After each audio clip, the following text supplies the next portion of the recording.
Everyone, my name is Joe, and welcome to the third episode of the J&A Everything Bodybuilding and Fitness Podcast. I'm your host, and this is my co-host, Alberto. Say what's up, Alberto. What's up, everybody?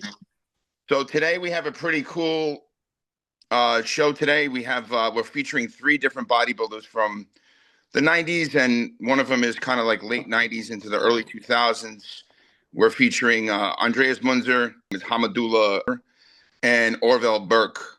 And we're going to go over their contest history, some of the ins and outs of their career, a lot of the controversy behind Andreas Münzer's death. And we just feel like these guys had a phenomenal physique, and they deserve a little bit more recognition than they currently have. I mean, you do see Andreas a lot. Mark's Max Muscle, he does a lot of comparison videos, like, Dorian Yates from 93 versus, Derek Lunsford 2025. So Right. He does a ton of these videos. He's done a lot over the years. And one of them was Andreas versus Hamdullah, like who was the most shredded bodybuilder from the 90s. And Andreas won, but it was close. Like both of those guys were shredded. All right, so first we're going to go over Orville Burke and his career. He became pro. What was his pro? Well, first of all, what show did he become pro, Alberto? And when was his pro debut? He won the super heavyweights at the 1998 NPC Nationals. And then he did his first show, which was the 99 Night of Champions, where he placed 10th. That was his first pro show. Wow. Okay. And then what was his next show? Did he win any shows? Yeah, so he won the 2001 Night of Champions. Okay. And then the Toronto Pro. That same year he placed 6th at the Mr. Olympia. That was probably his best placing. So when he won that Night of Champions, didn't he go up against Dexter? He actually beat Dexter. Dexter Wow. was second at that show. That's a nice feather in his cap back then. Holy shit. And the thing about Orville Burke, man, rear lat spread and front lat spread, he was up there with some of the best, dude. Yeah, he had some tremendous lats, for that time when you really didn't have much people with big lats back then. Right. He had some big backs, but not something as impressive as Orville.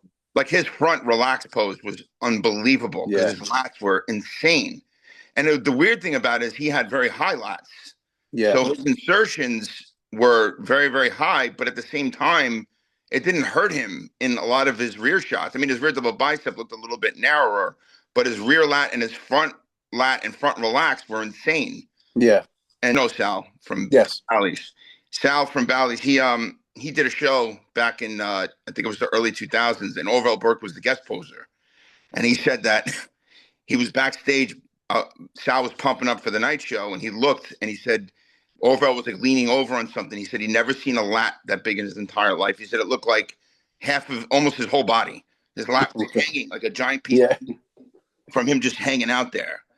And the guy was just super wide from clavicle to clavicle. Like his genetic structure was just unbelievable. Yeah, he was a big guy. So we're going to now go into some of his downfall of his career. And didn't he have some health issues? What was some of the health issues that he had? He had some health issues. What happened with him, he's tore his tricep during a photo shoot. And he had a surgery.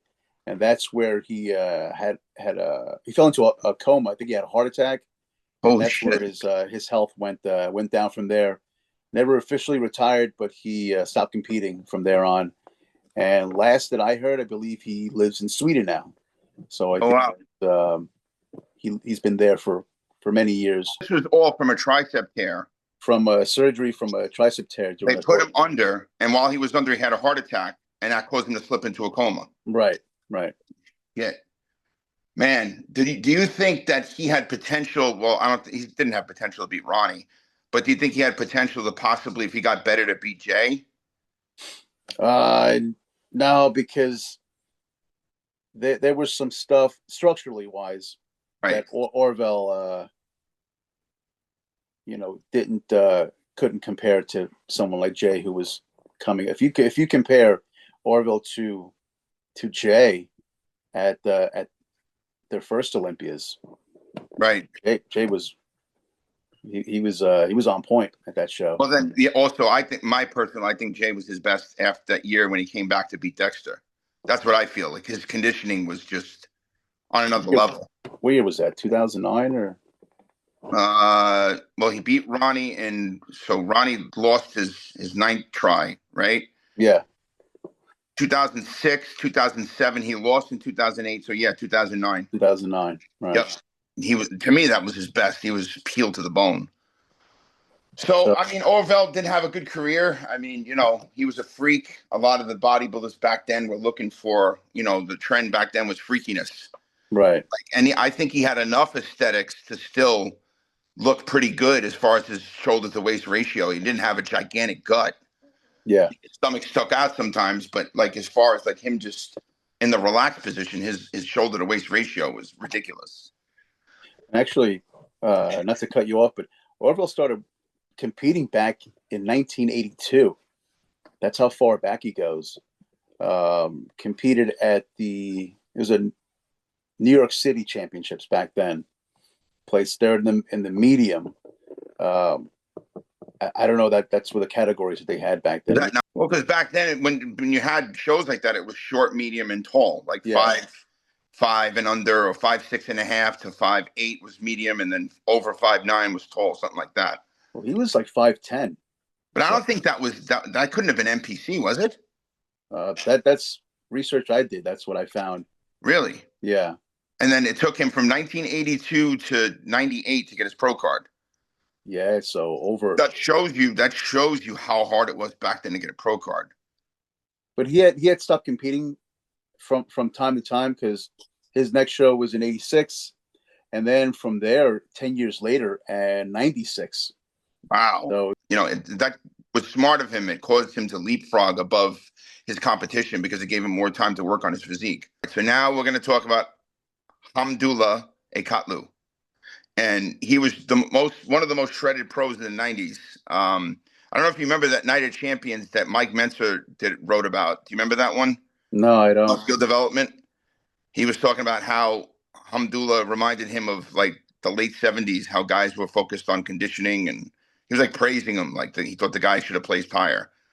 Right. What was the year Ronnie Coleman won the Night of Champions? That was 90. That was 98. He actually didn't have that much of a long career, but actually he did have a long career, but he didn't really do a ton of pro shows. What was why don't we go down his history a little bit, Alberto? Give us some highlights of his contest history. So he started out in 1991 by winning the light heavyweights at the European Amateur Championships. Then the following year, 92, he won the World Amateur Championships, first in the light heavyweights. And then his first pro show was the 1993 Mr. Olympia. He placed 17th. Then he did that Grand Prix tour, France, Germany, and Spain, placing 6th in France, 6th in Germany, and 5th in Spain. Okay. And did he have any wins under his career? Not in the IFBB. Well, I wouldn't say no, because later on in 1998, he went on to win the overall at the IFBB World Amateur Championship. So I don't know if that's amateur. Is it a pro show? I don't know what it was here. Well, that would have mean that he lost his pro status and had to requalify. Maybe there was an issue with him. Okay. But didn't he do he did a bunch of master shows that he won though, right? Later on? Yeah, he did the 2010 Masters Amateur World Championships, where he won the heavyweights, 40 and up, heavyweights and overall. And also in 2012, repeated the same thing again, 40 and up, first in the heavyweights. And in, I guess, the men's open, he placed 4th in the heavyweights, but he won the Masters overall. And then his last show was the World Amateur Championships, 8th in the Masters 40 and up heavyweights. Okay. All right. So he had a mixed career. Yeah. Hamdullah was when he got his pro card? Probably about 27 he was. Okay. So, yeah, muscle maturity, definitely was a thing that he probably struggled with. Backtrack. So Hamdullah didn't really have much of a career like in his peak. I mean, he did the 93 Olympia, did some of the Grand Prix, took a year off, came back in 96 and had mixed placings with some of the Grand Prix, and he didn't place in the Night of Champions. But I remember reading Muscular Development back then. Mike Münzer was a writer for them back then. He covered the 96 Night of Champions, which I don't know why they had him do that. He was talking about philosophy and Ayn Rand and all this crazy weird shit, but he loved Hamdullah's physique. He said that it was like reminiscent of when he competed in the late 70s and how conditioning was the most important thing, and he felt like he should have placed higher. But, you know, size alone, I mean, he definitely was on a little bit thinner side when it came to his side shots. But he's still, I mean, the guy was unbelievable. Like a short-lived career. He's still alive, though. I mean, he's still alive. He's still going strong. And, you know, I think he was one of the better guys as far as conditioning back then. Would you agree? Oh yeah, of course. You know, you didn't really see that type of condition in a lot of the heavier guys. That's why, like, he was probably maybe 200 pounds at the 93 Olympia. So he was able to get to that condition. Although Andreas Münzer was probably outweighed him by another 30 pounds and Right. still had condition that you don't see nowadays. Which brings us to our last person that we're talking about. The most shredded bodybuilder that ever lived in the IFBB. Well, he's not alive anymore, probably because of that. But regardless, that's a moot point because people love to talk about that more than anything else when it comes to Andreas. But I think that the guy deserves a little bit more respect because, listen, dude, everybody back then did everything in their power to win, right? Right. Taking things overboard by trying to continuously stay at 7 or 8%, even though he competed probably closer to 4. I mean, I think a little bit insane. He always wanted to be shredded. So he abused a lot of those drugs year round, which I think was a major mistake. I don't know the details of his autopsy. I know that a lot of his organs were double the size that they should have been. And I know that it was a tragedy. I mean, the guy was, you know, absolutely obsessed and loved bodybuilding, but he wanted to leave behind a legacy of being the most shredded bodybuilder that ever lived.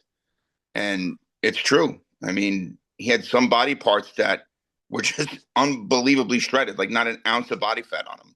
Not at all. Now, I think he experimented with that DNP shit, which is exactly that shit. I mean, it literally, the Dave Palumbo always says the effective dose and a lethal dose are almost the same. That's how crazy that stuff is. It's like rat poison and ingredients that you make dynamite with and all these different ingredients that almost cook your insides. And dude, that, to me, that's, I don't care how badly you want to be shredded or what kind of legacy you want to leave behind. That shit, I mean, I think it's you're playing Russian roulette with that stuff. I think his most shredded probably was, what would you say? The 95 Arnold, the 93 Arnold? What would you say? Oh, if you look at him at that 93 Olympia. 93 Olympia. Yeah. What was that famous most muscular that we always see with those crazy splintering striations in his chest? I think it might have been that 93 Olympia. That looked like Arnold lighting, though. Let me see. Let me get some good. Yeah, no, this is the 95. He doesn't, but it's so hard to tell with this. So Andreas was born in 1964 in Austria. He was 5'7", contest weight between 235 to 245 pounds. He competed his first show being the 1986 European Amateur Championships, where he placed 6th in the middleweights. And then from there, 87, he placed 3rd at the World Amateur Championships. Repeated that in 88. And because of that placing in 1988, qualified him for IFBB status, where he placed 13th at the 1989 Mr. Olympia. And funny thing was, the previous year, 1988, Sean Ray placed 13th. And look what kind of career Sean Ray had right after that. Right. He won the 1989 World Games, first in the heavyweights. Then he did the 1990 Arnold Classic, where Sean Ray won and then was later disqualified. He placed 3rd at that show. Placed 3rd at the 1990 Germany Grand Prix. ninth at the 1990 Olympia, ninth at the 91 Arnold Classic, third at the 91 Ironman Pro Invitational. The 1991 Mr. Olympia, he placed 16th. And then 1991, he placed fourth at the Pittsburgh Pro Invitational. And from there on, his placings were pretty good, seconds, fourths, up until 1996, which was his last show, the San Jose Pro Invitational, where he placed seventh. And he was having some stomach issues for quite some time, and then he went in for a surgery, that's where he had passed away During surgery. From what was the surgery about? What was he for? He had some kind of internal intestinal bleeding, I believe it was. Had been complaining for a few months of some stomach pains, then was rushed to the hospital in March of '96, where doctors performed emergency surgery in order to stop the bleeding. And when they opened them up, they noticed that his liver and kidneys had failed shortly after that. And he passed away exactly on March 14th of 1996 of multiple liver failure, is, I guess, what the doctors concluded. There was, at the time, 20 different drugs were in his system. Oh my God. And his heart at the time weighed, this is in grams, 636 grams, which the average heart is between 300 to 350 grams. So his heart was twice the size of, I guess, the average male. And there was a tumor also in his liver the size of a tennis ball. So imagine how big that tumor was. Wow. So who knows how long he had that tumor in his liver. Bodybuilding back then, today, it's an extreme sport, right? It's an extreme endeavor. Whether you're doing motocross racing, whether you're doing car racing, whether you're a professional football player, even back in the day, the WWE wrestlers were getting multiple concussions from chair shots to the head. I mean, it's an extreme sport, except the thing is, with our endeavor, the drugs are the culprit usually for people dying, or the drugs in combination with genetic predispositions is the culprit, right? Right. Steroids just by themselves don't cause death, right? Steroids in combination with a history of heart disease without ever going to the doctor and getting a CT scan and getting your calcium score is what a lot of these guys could wind up dying from. So I don't hide the fact that I'm no longer natural. I haven't been natural since 2012, but I go for my blood work twice a year. And at 51 years old, to say that my testosterone intake is conservative is an understatement. Like, I take next to nothing. For me, 300 milligrams a week is still a mini cycle, but it's nothing in comparison to what I would take if I was trying to become a pro bodybuilder, right? True. The IFBB and the NPC, you have to play that game to some degree, right? You have to. And you can't think in the back of your head, well, you know what? I have good enough genetics to take 500 milligrams of test and nothing else, while this guy next to me is doing, 1,500 milligrams of test, 600 milligrams of tren, Anavar, Winstrol, every diuretic under the sun, T3, Clen. It becomes insanity after a while, right? You start losing your mind thinking about like what you have to do to one up your competitors. But regardless, Andreas, besides all that, really what we judge here are the physiques, right? Right. What the person did to get that. Regardless, it's hard work. I mean, the guy dieted year round. He didn't just take drugs and go eat McDonald's and pizza. Like, he was known, people that knew him knew that he was constantly dieting all the time. Yeah, he never went off his diet. Never. Pretty much throughout the year. Never. I don't think he ever got over 10% body fat after he became pro. I think that was the max. He was walking around at 6'7" or even 8 the most. Yeah. I mean, who knows if he would have backed off on some of the really dangerous drugs like the DNP and allowed himself to put body fat on in the off season and come off, that maybe he would have lived a lot longer. And he died at 31. So Young. that's fairly young. That's very young. A lot of pros nowadays are just getting started. Lee Haney retired at 31, right? Yeah, he did. He did. I mean, that's the difference. The longevity is not tremendous, really, if you're going that hard. You can't sprint to the finish line and expect to have no issues, right? Right. So, but I'd categorize him easily when he was at his best, the most shredded bodybuilder ever. Oh, without a doubt.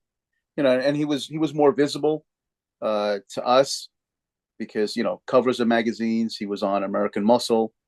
He competed in a lot of the popular shows like the Arnold Classic, the Ironman, the Olympia. So he was a guy that was known in the 90s, aside from Hamdullah and Orville. Well, Orville isn't really. I mean, wasn't just about conditioning. This was about guys that we feel should have gotten a little bit more recognition. I mean, Orville was just a freak as far as his structure and his lats and his width. Those two other guys were just absolutely shredded. Now, there is another guy that I want to bring up that I'll show a picture of that could possibly challenge Andreas. I mean, the guy had the balls to say he was natural, but they call him the most shredded man ever. Do you ever see pictures of him? He's a German guy. His name is I got to pull him up. He's like he did pictures of like him and like as an iron worker, like with a hard hat on. I mean, I don't know if the pictures are touched up, but I mean, he's shredded. I don't know if you ever seen him. I'll bring it up. The guy was peeled. They say he's the most shredded bodybuilder ever. But the problem is he came out a little bit more towards the new school. So the problem is they have the ability. There he is. They have the ability to alter their image, right? Yeah. Let's see. This is Nick Strength and Power. We're going. What is he doing here? Let's see. Nick Strength and Power. The guy I was thinking about was Clarence Bass. Remember him? Yeah, we'll talk about him in a second. His name is Helmut Stribble. Helmut Stribble. Can you see? Helmut Stribble? This guy. No, I've never seen him before. Supposedly natural. I mean, it's possible, but look at that. Do you think he beats Andreas? His shoulders. Oh my god. Yeah.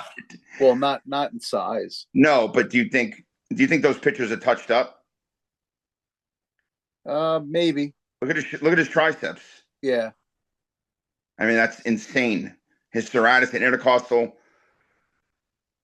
cross striations just opening his chest up. I mean, right. That's insane. Yeah, but is that healthy? No. Oh, God, no. Is that healthy? Who said competitive bodybuilding is healthy? Natural or enhanced, it's not healthy. Yeah. See, Andreas, he had him beating him. Yeah, Andreas beat him because of the size. Right. But, dude, that guy was shredded, too. Yeah. Now let's bring up, I'll add this in, Clarence Bass. Honorable mentions, right? Yeah. Clarence Bass. Clarence Bass was like 100 pounds. Yeah, he was 100 pounds and 100 years old. Wasn't he like really light? Probably. He never got a pro card. No, he was just more of like he did compete, but to me he was more seen as like a Charles Atlas, like just the guy you would see in the magazines, promoting his book and all that stuff. And he was another one who was shredded. They show him like 87. He wasn't even in shape anymore. He lost all his teeth. There's a picture of him. Look at this. Which is fine. I mean, but do you remember Don the Ripper Ross? Yeah. He was pretty shredded. Well, back in his day, and another guy, he passed away in his 40s. Yeah. He wasn't that old when he passed away. No, but I remember when he hosted American Muscle, he had tiny arms, but he was shredded, though. Yeah. He Yeah. has that little 12-inch arm. He was flexing Right. himself, shredded and shit. Right. But there's a lot of guys that kind of fell between the cracks that were great that didn't get recognition. We mentioned a couple of guys, I think, on our second podcast. We're talking about Matt Mendenhall and Edgar Fletcher, but they got recognition though. We're kind of debating on who we're going to get for the first guest because we're having trouble scheduling Jerry Scalisi. So we may go with John Sherman. We may go with Porter Cottrell. I have a couple people on deck, but there's at least 6 or 7 people on deck for interviews that we're excited to get to. So we'll think of who we're going to go with our first one. And what was really quick, John Sherman, he became pro in early 90s, right? I believe it was 1992, when he won the overall at the NPC Nationals, and then he went on to compete at the United Champions. He placed third, and Porter Cottrell won that show. And funny enough, Andreas Münzer placed second. Wow. Many felt that he should have won that show. This was what year? 1993. Okay, so John Sherman became pro 92. His pro debut in 93, came in third. Yes. Behind Andreas and Porter? Yes. You were there. What did you think? I felt Andreas should have won. He was shredded. He was that much better. But then again, I don't know what the judges saw. Porter Cottrell had an amazing hands-on wrist, most muscular, like that most muscular that Kevin Lerone does. Yeah. He had a really good most muscular, and his side chest was phenomenal too. Like he had a good physique, man. Porter had a little bit of everything. Yeah, he really didn't lack anything. Good structure, good size, good conditioning. I think the overall consensus was he was good. Yeah. I don't think he won many pro shows past the Night of Champions. He placed well. He placed top 10 at the Olympia multiple times, right? Right. So he had a pretty good career. And he was actually, he was there the night of Mohammed Ben Aziza. He was actually performing CPR on him. So that would be an interesting interview to go over a lot of that stuff too. True. That'll also show the dangers of this sport. And Momo, during getting ready for that show, like the last 3 or 4 days, he drank no water. He would go to the supermarket and get 2 big bushels of apples, grind them up, and drink the juice from the apples. That's it. No water. And he also took Lasix and other diuretics the night before that show. Yeah. It was a Grand Prix, one of those Grand Prix shows, and he died from diuretic use. Right. It was terrible. So, all right. So I think that we'll wrap it up there. I mean, I'm half awake right now. So, all right. So, guys, another good episode. Like I said, stay safe out there. Get your CT score if you're on gear, and do something esteemable. Help somebody else in the gym. Don't be a troll. Doesn't do anything, right, Alberto? That's true. Live life to the fullest. Tonight, and we'll see you guys next time. This is Joe and Alberto signing out.